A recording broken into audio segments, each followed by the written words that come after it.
So that's all for today mga ka-diaries. Sa wakas, natupad din yung part 2 natin. Akala nyo kung anong part 2 yun.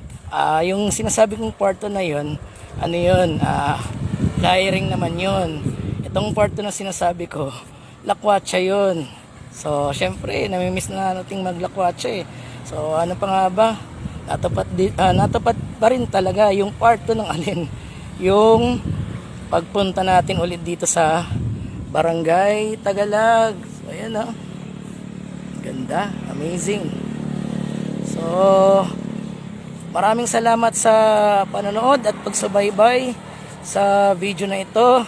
At mga ka-diaries, huwag niyong kalimutan i-like, i-share, at syempre i-subscribe niyo na rin yung ating channel na Bicycle Diaries para lagi kayong updated sa kung anumang mga latest na i-upload nating videos at ng mga